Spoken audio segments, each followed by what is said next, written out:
Hey, this is Joe from Home Studio Corner. Today we're going to talk about how to create space in your mixes, and it's probably not what you're thinking. But before we do, I've got a super big, massive announcement.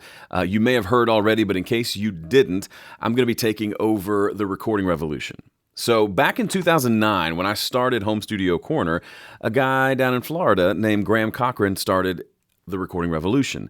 We soon met each other, and we've done lots of things together, including the Simply Recording podcast, Simply Recording Academies, Dueling Mixes was a big one, and we've just kind of grown up together in this world of creating content around home recording.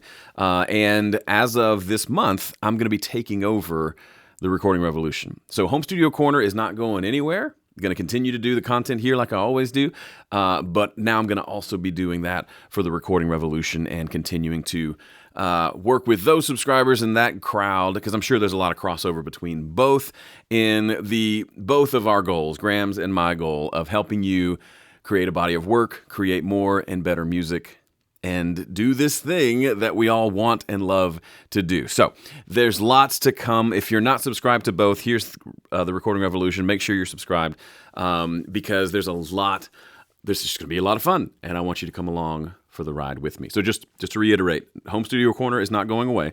I'm just going to add Recording Revolution on top, and they're going to kind of coexist together, and we'll figure out ways to, anyway, everything's going to continue. It's only going to get better, is what I'm saying. So with that aside, let's talk about how to create space in your mixes. I got this question from one of my VIP members, Hershey, who is a delightful person. Hershey, I've actually met Hershey in person, which is great too.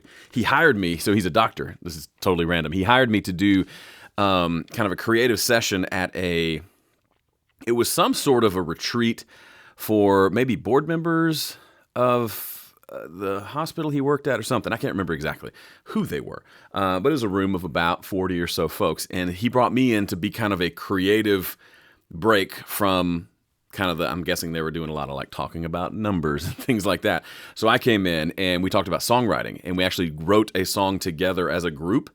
If you've never done that before, it's a wild experience. But the song was called Play On. And it turned out pretty well. And it wasn't a room of musicians, so it was really fun for them to get to, songwriting credit divided by 40 people. So we're making quite a bit of money from that song. But anyway, I wrote down on this sticky note a while back when Hershey said, it'd be really great if you did a video on making space in a mix/production. And I immediately thought of a video that I want to share with you. It's not one that I made, but I remember watching this thing years ago, and I wrote it down. I almost couldn't read my handwriting. It says video.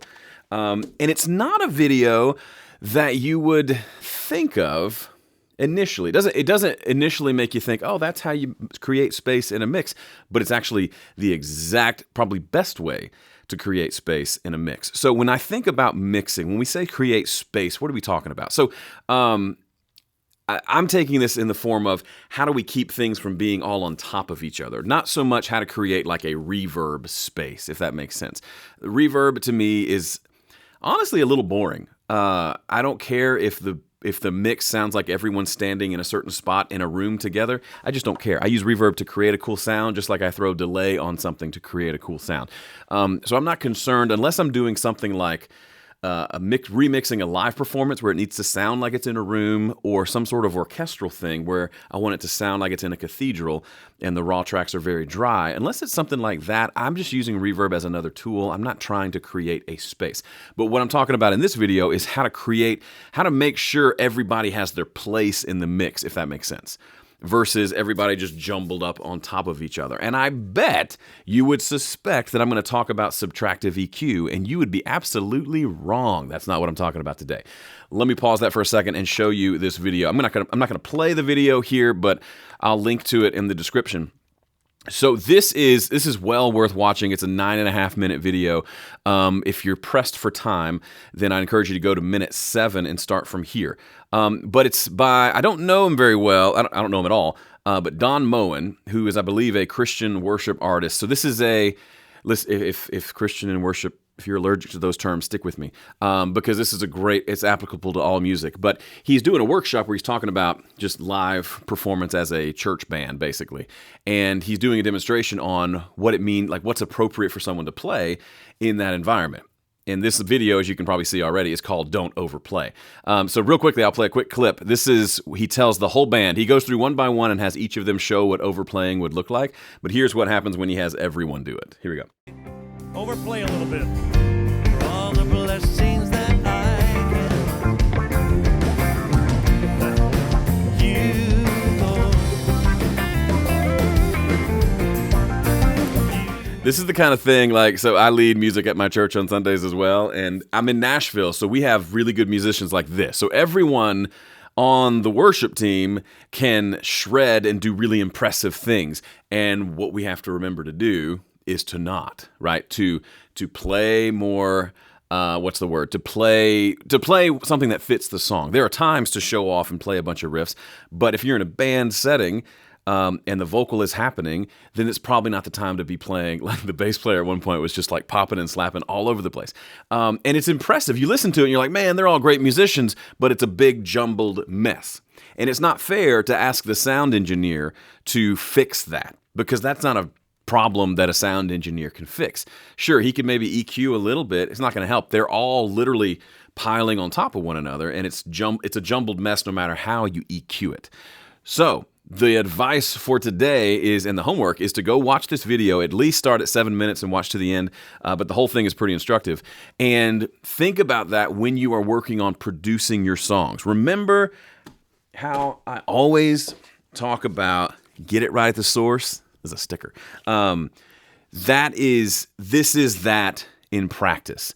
Not 9 times out of 10, but a lot of the time, your problems that you're facing in your mix are actually recording and production problems, not mixing problems. And if you can wrap your head around that, and I'm saying this with my fist kind of clenched, because I know that most people, this is just going to go, not because you can't understand it, but because you're just not in a place to hear it. Does that make sense?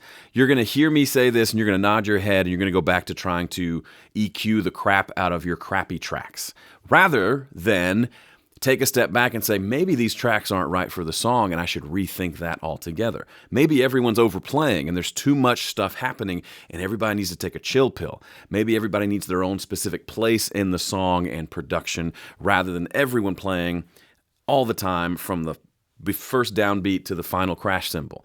That's, to me, a much better use of your time. And you may say, well, Joe, I'd produce everything myself. It's just me and my computer. This doesn't apply to me. It applies to you even more, because unless you are a really, really good musician and you've got a lot of time and experience playing all these different instruments, you probably don't have the sensibilities of a great bass player like the one in this video, or a great guitar player, or a great drummer. You probably know you can recognize what those things sound like, but there's a good chance that in all of your self-producing stuff that you're going to overplay on one or more of the tracks. How do I know this? Because I hear it all the time. From people who are just starting out, they learn how to program drums, and then every drum fill is like this clip from this video when he told the drummer to overplay.